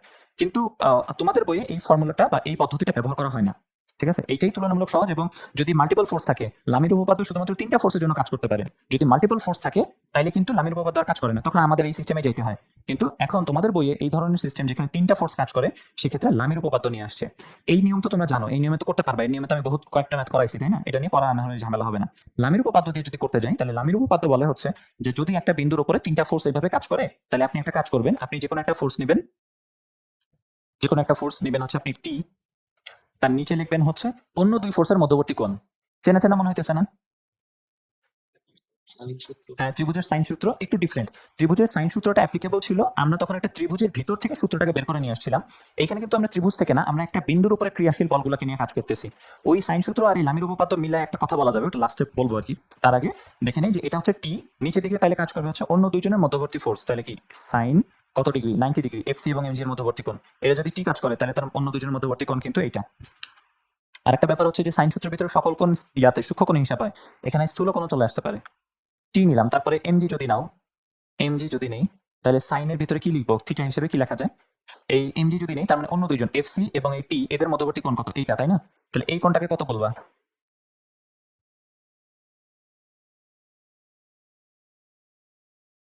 বলো বলো বলো। 180 minus theta, as simple as that, 180 minus theta, 180 minus theta বসাই দিব, পাই মাইনাস থিটা, শেষ। তারপরে আরেকজন কেটে আছে আমাদের এফসি, তাহলে এফসি এর জন্য বসাই এবার, এফসি এর জন্য অন্য দুজনের মধ্যবর্তী কোণ, তাহলে এই কোণটা কত হবে, এটা হবে 90 প্লাস থিটা, আর কিছুই না, সাইন 90 প্লাস থিটা, অথবা পাই বাই 2 প্লাস থিটা, যাই বলো তাই বলো, সামনে করে ফেলবা। তাহলে এখান থেকে ওই একইভাবে আমরা তো কি জানি, এখান থেকে থিটার ভ্যালু তো জানি না নাকি, আচ্ছা থিটার ভ্যালু তো আমরা জানি, তো সাইন থিটা বের করে ফেলতে পারবো, বা এইটুকু ক্যালকুলেশন হয়ে যাবে, এখানে এইটুকু ক্যালকুলেশন হয়ে যাবে, এমজি এর মান আমরা জানি, এই দুইটা ভগ্নাংশ নিয়ে কাজ করলে এফসি এর ভ্যালু বের হয়ে যাবে। এই সূত্রটা দিছে হচ্ছে বিজ্ঞানী লামি হেলথ কথা অনুযায়ী, যে কোনো একটা বিন্দুর উপরে এরকম তিনটা ফোর্স যদি বিভিন্ন দিকে কাজ করে, তাহলে একটা ফোর্স নিব, অন্য দুইটার মধ্যবর্তী কোণের সাইন অনুপাত নিচে যদি ভাগ করে দিই, প্রত্যেকবার যদি একই টাইপের অনুপাত নেই, তাহলে অনুপাতগুলোর মান সমান হবে। আচ্ছা, ঠিক এই কথাটা দিয়েই আমরা হচ্ছে ব্যাখ্যা করতে পারি যে এই সিস্টেমটা আমাদের আবার অন্য আরেকটা জায়গায় খাটতো, সেটা হচ্ছে ওই যে সাইন সূত্র অনুযায়ী। তাহলে কারো কাছে ধরো এই ইকুয়েশনটা দেওয়া আছে, এখন সে ভাবতেছে আচ্ছা এটা কি সাইন সূত্রের মধ্যে পড়ে নাকি, একটু খেয়াল করে দেখি তো। তখন সে ধরো এদিক বরাবর একটা ফোর্স দিল, যে এটা হচ্ছে টি কাজ করবে, আমি এখানে একটা ফোর্স নিব, এখানে কোনটা নিব, এখানে নিব আমি থিটা, আমি হচ্ছে একটা কাজ করব, আমি হচ্ছে এইদিক বরাবর একটা এফসি বলটা নিলাম, এদিক বরাবর টি নিলাম, আর হচ্ছে নিচের দিকে আমি বললাম যে নিচের দিকে একটা ফোর্স কাজ করতেছে, সেটা হচ্ছে তাহলে এমজি। হ্যাঁ, ধরো এরকম নিল সে। তো এইরকম নেওয়ার পরে দেখো তো এটা না ত্রিভুজের মধ্যেই পড়ে যায়, তো ত্রিভুজের ভিতরে এর ভিতরে সাইন সূত্র অ্যাপ্লাই করা আর এটা অ্যাপ্লাই করা একই কথা। নিয়মটা হচ্ছে এরকম যে মানে এই দুইজন থেকে লামি এবং সাইন সূত্র এই দুইটাকে একসাথে এইভাবে বলা যায় যে যদি একটা যদি তিনটা ফোর্সকে একটা ত্রিভুজের তিনটা বাহু হিসেবে তুমি ইন্ট্রোডিউস করতে পারো, কোণ এবং বাহুর মাপের অনুপাতগুলো সমানে আর কি, যে তোমার ধরো যে 3 4 5 এই অনুপাতে থাকতে পারে, 3 4 5 অনুপাতে থাকা, আর কিন্তু তোমার 6 8 10 অনুপাতে থাকা, একই কথা, তাই না? যদি এই অনুপাতগুলো তুমি সেম রাখতে পারো, সমকোণী ত্রিভুজ হতে হবে তা না, হয়ে গেল। হ্যাঁ, যদি এই অনুপাতগুলো তুমি সেম রাখতে পারো, অ্যাঙ্গেল গুলো সেম রাখতে পারো, সেভাবে যদি তুমি তিনটা ফোর্সকে একটা ত্রিভুজের ভিতরে ইন্ট্রোডিউস করতে পারো, তাহলে বলা যাবে যে ওই তিনটা ফোর্স পরস্পর সাম্যাবস্থায় আছে। বুঝছি? এগুলো কিন্তু সাম্যাবস্থার জন্য। এইটা কিন্তু সাম্যাবস্থার জন্য সূত্র। এইটা কিন্তু সাম্যাবস্থার জন্য সূত্র না। আমরা ভেঙে, ভেঙে যেটা করি সেটা হচ্ছে বস্তু যদি মুভ করে তাহলে সেটাও বের হবে। যদি মুভ না করে তাহলে সেই ইনফরমেশন আমরা বের করতে পারি এই সিস্টেমে। কিন্তু এই সিস্টেমটা শুধুমাত্র কিসের জন্য? বস্তু যদি সাম্যাবস্থায় থাকে সেজন্য। তাইলে আমরা একটা জিনিস বলতে পারলাম কি, যদি ৩ টা ফোর্সকে আমরা একটা ত্রিভুজের ৩ বাহু হিসাবে রিপ্রেজেন্ট করতে পারি কোনোভাবে, তাহলে ওই অবজেক্টটা সাম্যাবস্থায় আছে। মনে থাকবে? কথাটা বলো দেখি। যেটা বললাম এটা রিপিট করো। যদি যেকোনো ৩ টা ফোর্সকে আমরা একটা ত্রিভুজের ৩ টা বাহু হিসেবে রিপ্রেজেন্ট করতে পারি, তাহলে বুঝতে হবে ওই ৩ টা ফোর্স পরস্পর সাম্যাবস্থায় আছে। কও।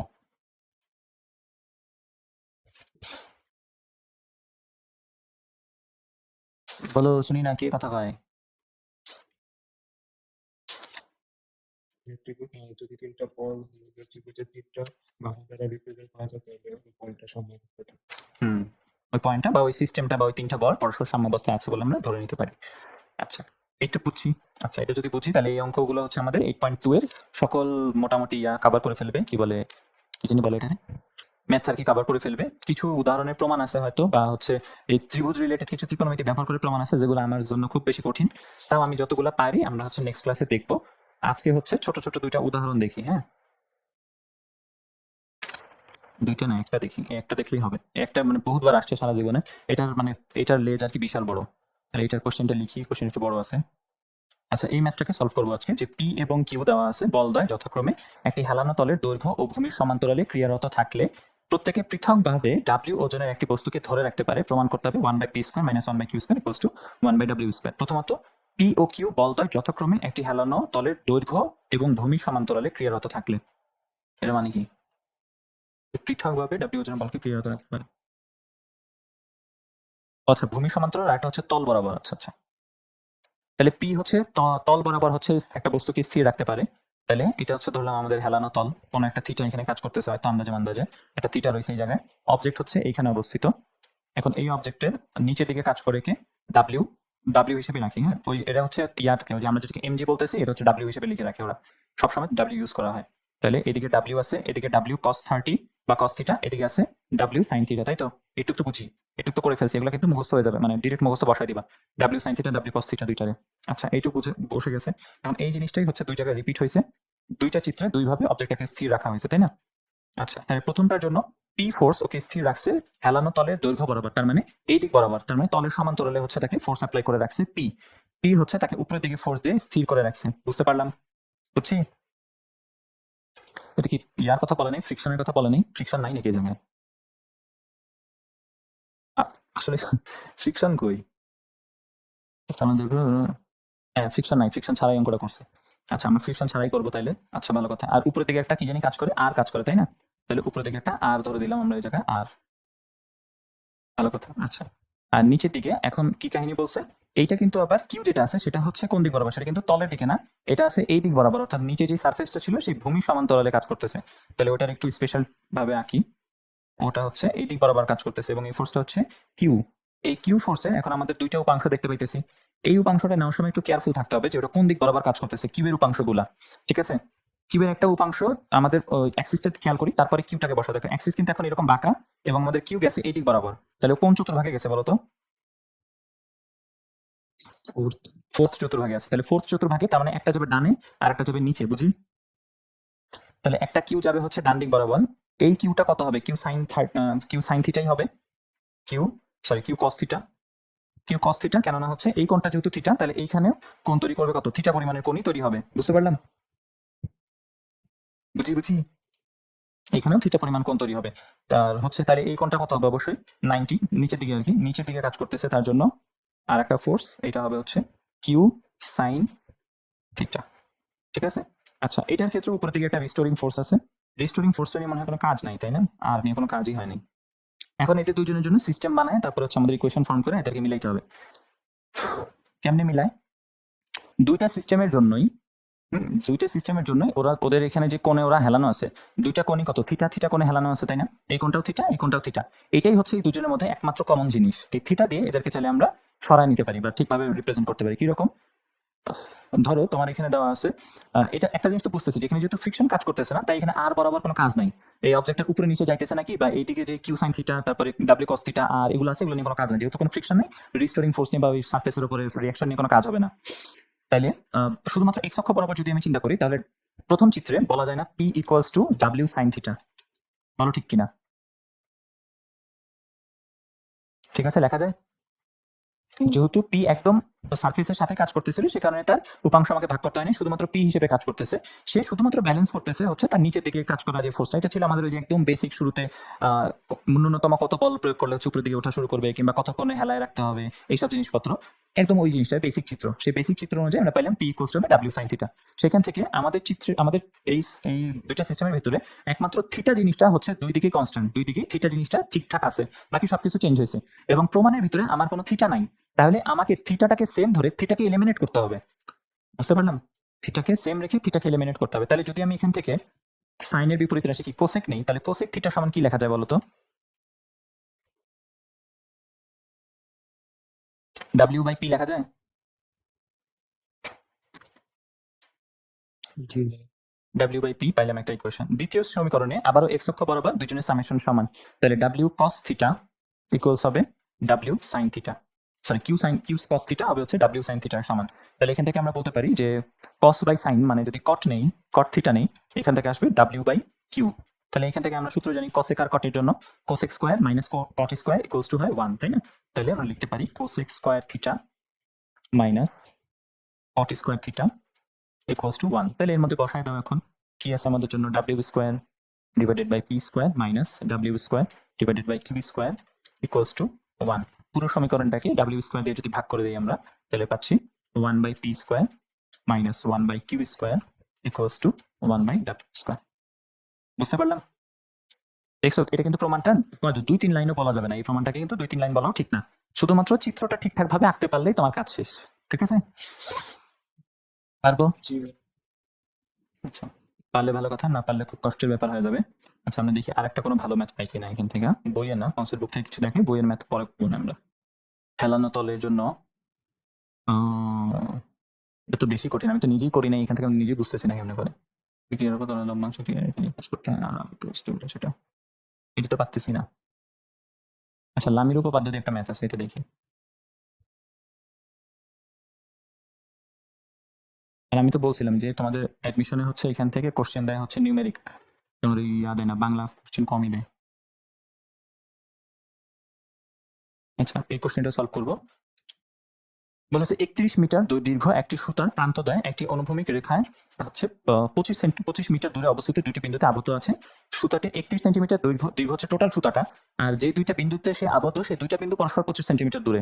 সুতাটির প্রান্ত হতে 7 মিটার দূরে তার সাথে 5 কেজি ওজনে, এক প্রান্ত হতে 7 মিটার দূরে তার সাথে একটি 5 কেজি ভরের ওজনের সংযুক্ত করা হলো। সুতাটি প্রত্যেক অংশে টান বের করতে বলছে। আচ্ছা, তার মানে হচ্ছে 25 ইয়া দূরে আছে, এইখানে হচ্ছে ধরো দুইটা ইয়া 25 মিটার দূরে, এর মধ্যে হচ্ছে কোথাও সে হচ্ছে অবজেক্টটাকে ঝুলাইছে, যার হচ্ছে 7 সেন্টিমিটার দূরে হচ্ছে সে ইয়া করছে। এমনিতে তো এটা কি কার্ভ হয়ে ঝুলে থাকবে, কিন্তু সে যেহেতু একটা 5 কেজি ওজনের জিনিস ঝুলাইছে 7 মিটার দূরে, এবং একদম ধরো 7 মিটার দূরেই আছে, সে আর চেঞ্জ হবে না। তাহলে 7 মিটার দূরে আছে। তাহলে দেখো তো এই রেখাটা আমাদের কাছে আছে কত? 25, তার মানে এই রেখাটা আমাদের কাছে আছে 7। বলো তো তাহলে এই বাহুর দৈর্ঘ্য কত হবে?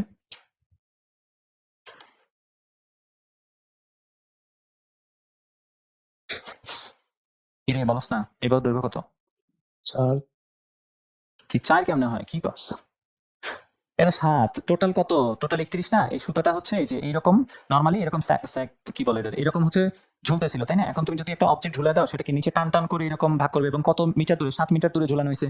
টোটাল ছিল 31 মিটার, তার মধ্যে 7 মিটার দূরে এখানে ঝুলে দেওয়া হয়েছে, তাহলে এইটুকু হবে বাকিটুকু অংশ, তার মানে 24। 24 এর সাথে 31 হয়, তাই না? আর নিচের দিকে হচ্ছে একজন এখানে একটা ব্লককে ঝুলে দেওয়া হয়েছে। ধরো কেমনে বুঝামো, বুঝছি? বুঝছি এবার সিস্টেমটা কি হইতেছে। এবং দুইটা বিন্দু ধরলাম এ এবং বি, দুইটা বিন্দুতে তারা হচ্ছে দুইটা বিন্দুতে ঝুলানো ছিল, এ বি, আর এই বিন্দুটার নাম দিলাম আমরা সি। ঠিক আছে, আচ্ছা এখন বলছে এখন হচ্ছে এইভাবে ঝুলানোর পরে অবজেক্ট অবশ্যই স্থির অবস্থায় আছে। বলছে সুতাটির প্রত্যেক অংশে টানের মান বের করো। দুই পাশে সুতার টান কি সমান হবে নাকি ডিফারেন্ট হবে, এটা বলো তো বুদ্ধি করে। সমান সমান হবে না, দৈর্ঘ্য যদি ডিফারেন্ট হয় সুতার টান কখনো সমান হবে না। এটাকে ধরলাম আমরা T2, এই টানটাকে আমরা ধরলাম হচ্ছে T1, ঠিক আছে। এখন আমাদের নিয়ম অনুযায়ী যদি এই অবজেক্টটা স্থির থাকতে চায়, তাহলে এই সি বিন্দুর উপরে চিন্তা করতে পারি আমি ফোর্সগুলো কাজ করতেছে। সি বিন্দুটা যদি স্থির থাকতে চায় তাহলে সি বিন্দুর উপরে যে ফোর্সগুলো কাজ করতেছে তারা একজন একজনকে নালিফাই করে দিবে। তাহলে সি বিন্দুর জন্য নিচের দিকে ফোর্সটা দেখি, আলহামদুলিল্লাহ। সি বিন্দুর জন্য নিচের দিকে যে ফোর্সটা আছে তার এটা কত দেওয়া আছে, 5 কেজি, তাই না। এই 5 কেজিটাকে লেখা হচ্ছে 5 কিলো ওয়েট, কেজি ওজনের, হ্যাঁ, কেজি ভরের বলে নাই, হ্যাঁ, 5 কেজি ওজন কথাটার মানে আছে একটা, 5 কেজি ওজন বলতে বলা হয় 5 কেজি ওয়েট, এই ইউনিটটা ইউজ করা হয়। এটা কিন্তু ওজনের ইউনিট, হ্যাঁ, কিলো ওয়েট। এই 5 কেজি ওয়েট বলতে বোঝানো হয় 5 গুণ 9.8 নিউটন, এটাকে 5 কেজি ওয়েট এভাবে বলতেছে। আচ্ছা, আর উপরের দিকে T2 এবং এইখানে হচ্ছে T1 কাজ করে। এখন আমাদেরকে দেখাইতে হবে যে এটা হচ্ছে সাম্যাবস্থায় রয়েছে, তাহলে এটাকে আমরা দেখাবো। সাম্যাবস্থায় থাকার জন্য অবশ্যই কি সামেশন অফ এক্স এবং সামেশন অফ ফy এগুলো সমান সমান হবে, তাই না। আচ্ছা, তাহলে আমাদের নিয়মে আমরা খুব সহজে হিসাবগুলো করে ফেলতে পারি। সেটা হচ্ছে প্রথমত T1 কে একটা বিন্দু আছে, তার মানে তার উপরে একটা T1 ফোর্স কাজ করতেছে, একটা T2 এদিকে কাজ করতেছে এবং নিচের দিকে একটা W কাজ করতেছে, আমরা ধরতে পারি, তাই না। তাহলে এখন T1টাকে এখন যদি আমি দুই ভাগে ভাগ করি তাহলে এইদিকে পাওয়া যায় T1, এখানে একটা থিটা হবে, তাই না। এই থিটা অনুযায়ী ক্রসের ভিতরে মান বসাবো, দেখো তো কত হয়। আচ্ছা, এটা যে সমকোণী ত্রিভুজ, এটা বুঝছি তো। ওই যে শিখাইছিলাম তোমাদেরকে, শিখাইছি নাকি শিখাইনি, যে যদি, আচ্ছা এখানে একটা সূত্র শিখে নাও, সেটা হচ্ছে দুইটি ক্রমিক সংখ্যার বর্গের অন্তর হবে হচ্ছে ক্রমিক সংখ্যা দুইটি যোগফলের সমান। তাহলে এখানে 25 হচ্ছে অতিভুজের মতন চেহারা ধারণ করে রাখছে, তাহলে 25 এবং 24-এর বর্গের অন্তর কত হবে বললাম, দুইটি ক্রমিক সংখ্যার বর্গের অন্তর সংখ্যা দুটি যোগফলের সমান। তাহলে সংখ্যা দুটার যোগফল কত হবে, 49, বুঝি। এটা সারা জীবন মাথায় রাখবে, 49। আর এটা সমান লেখা যায় 7 স্কয়ার। তাহলে দেখো 25 স্কয়ার ইকুয়ালস টু কি তৈরি করলো, 7 স্কয়ার প্লাস 24 স্কয়ার। বুঝতে পারলাম। এই জিনিসটা দেখো আমাদের, আমরা যে 3, 4, 5 নিয়ে কাজ করি না, এর ক্ষেত্রেও খাটে। যদি তুমি 4 আর 5 নাও তাহলে দেখো 5 স্কয়ার মাইনাস 4 স্কয়ার কত হওয়ার কথা, এটা দুজনের যোগফল 5 আর 4 এর 9 হয়। 9 মানে কত, 3 স্কয়ার, তার মানে 3, 4, 5 সমকোণী ত্রিভুজ। ঠিক একই ভাবে এই চেহারা দেখে আমরা কিন্তু বেশি কিছু ক্যালকুলেশন করি নাই, এদের দুজনের বর্গের অন্তর আমরা দেখতে পেলাম 49, হুইচ ইজ 7 স্কয়ার, তার মানে এটা একটা সমকোণী ত্রিভুজ। সবথেকে বড় যেটা আছে সেটা হচ্ছে তাহলে অতিভুজ হবে। আচ্ছা, যদি এমন হয় তাহলে এইখান থেকে এই কোণটা বের করা কি খুব আহামরি ঝামেলার কাজ হয়ে যাবে। এই যে এই কোণটা বের করা, বলো তো কত নিতে হবে এই কোণের জন্য। এই কোণ কোন কোণের সমান, এই কোণটার সমান না। তাহলে এই কোণের মাপ কত পাবো আমরা, যদি tan cos যাই ধরো, তোমার কাছে তো 3টা বাহুরই দৈর্ঘ্য দেওয়া আছে, তাই না। তাহলে ধরলাম cos দিয়ে যদি হিসাব করি, cos না, cos দিয়ে ধরো, cos নাকি অন্য কিছু নিব, হ্যাঁ cos দিয়ে ধরো যদি ধরি, তাহলে cos এর জন্য কি নেওয়া যায় এখানে, সন্নিহিত বাহু, তার মানে হচ্ছে 24 আর এটা হচ্ছে অতিভুজ 24/25। তাহলে থিটা সমান এই কোণটা, এটা যদি আমি θ1 বলি আর এই পাশটাকে যদি আমি ধরলাম θ2, তাহলে θ1 এখানে বসবে, θ1 cos ইনভার্স অফ θ1 এর জন্য θ1 সমান হচ্ছে cos ইনভার্স অফ 24/25, নাকি কত পাইলাম জানি, 24/25 হইলো। আর উপরের দিকে তাহলে অনুরূপভাবে কে আছে, অনুরূপভাবে উপরের দিকে আমি হচ্ছে টি নিব এবং এখানে সাইন থিটা নিব, ঠিক আছে। এখানে তো এমনিতে সাইন বসে, তাই না, টি সাইন, তারপরে এই থিটা কোণটা বসার কথা। তাহলে এই থিটা কোণটার জন্য এখন আমি সাইনের ইনভার্সে থিটা কোণটা নিব।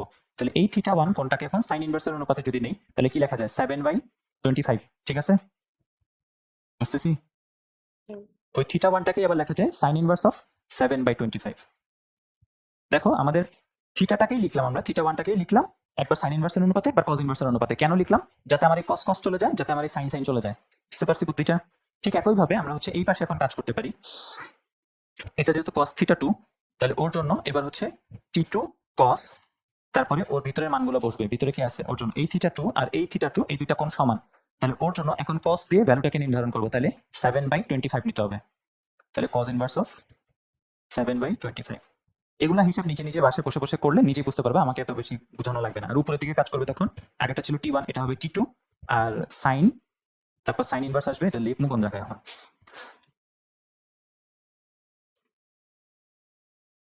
এটা তো এটা সহ চলে আসলো।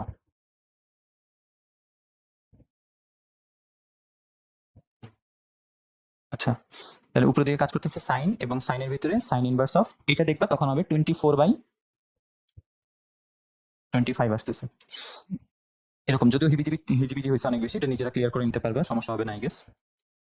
আচ্ছা, এইটুকুর দরকার নেই আমাদের, এটা মনে রাখো ক্রমিক সংখ্যার বর্গের অন্তর্যোগফলের সমান।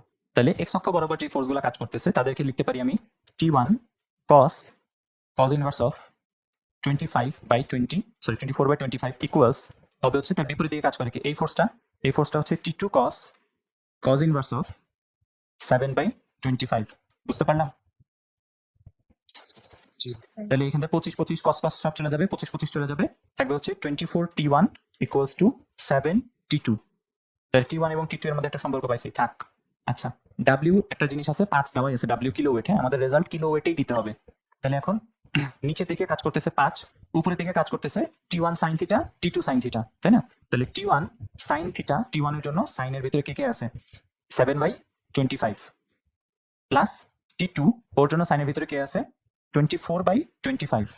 ঠিক আছে, এই তো শেষ। এইখান থেকে যে কোনো একটাকে রিপ্লেস করে দিই আমরা, t1 টাকে যদি ধরো রিপ্লেস করে দেই, যে t1 মানে হচ্ছে 7/24 ইন্টু t2, আর তার সাথে কোন হয়েছিল 7/25 প্লাস t2 বের হবে এখান থেকে 24/25 এখান থেকে, তাহলে আমরা t2 পেয়ে যাবো, তারপর সেখান থেকে আবার t1 বের করে ফেলতে পারবা।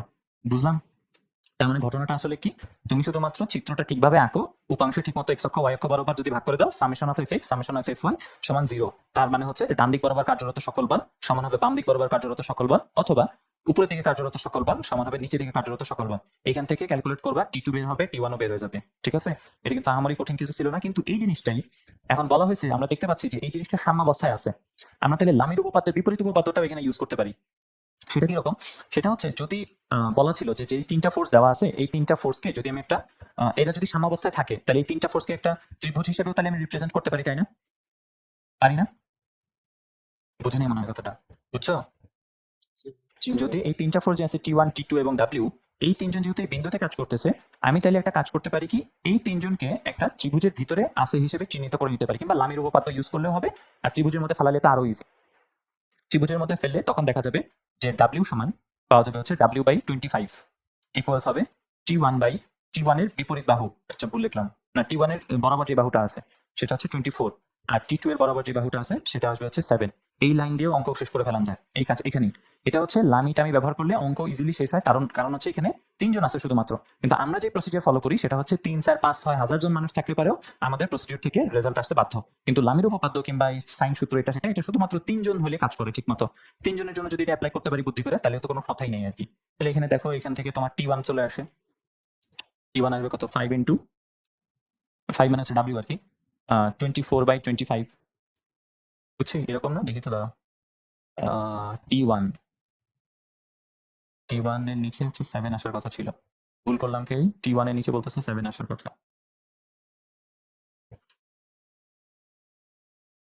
t1 এবং t2 পরস্পর লম্ব ধরছি তো ঠিক মতো, এটা 24 এটা 7, তাহলে বলের লম্ব ত্রিভুজ সূত্র 7 এর সাথেই তো t2 আছে। আচ্ছা, এটা আপাতত ঝামেলা লাগতেছে আমার কাছে, এটা বাদ দিই, এভাবে করবো না, এইভাবে করলে হয়ে যাওয়ার কথা, মানে আমরা যেভাবে করছি এটা একটু তা মিলাই দেখি তো। দেখো তো এখান থেকে t2টা কত আসে, এটা আমি করে দেখতেছি। 5 equals 7/24 x to 7/25 plus t2 into 24/25, t2 আসতেছে 24/5। হ্যাঁ ঠিক আছে, মিলছে। আমাদের প্রসিডিউর এইটুক ঠিক আছে, ওইটা কেন করতে হয় এটা আপাতত আমার মনেও নাই, যেহেতু এটা করি না। আর এটা অনুরূপ ভাবে এটা আসবে, দেখবে যে 7/5 আসতেছে। কি বা পারবো, এটা কারেক্ট অ্যান্সার, এটা ঠিক আছে। কেজি ওয়েট, ইউনিট কিন্তু কেজি ওয়েট, কারণ 5 আমি কেজি ওয়েট হিসেবে রাখছিলাম, এটা কিন্তু 9.8 গুণ করে দিইনি। ঠিক আছে, তাহলে এই আজকে যতটুকু পড়াইছি এই জিনিসগুলো ক্লিয়ার করো। তারপরে হচ্ছে ত্রিভুজের সাইন সূত্র, বলের সাইন সূত্র, এগুলো হচ্ছে আমরা আরো কিছু যে বইয়ের উদাহরণের ম্যাথগুলো দেখার মাধ্যমে ক্লিয়ার করে ফেলতে পারবো। উদাহরণ এবং অনুশীলনী নেক্সট দিন করবো, কেমন? আচ্ছা যাও, টাটা।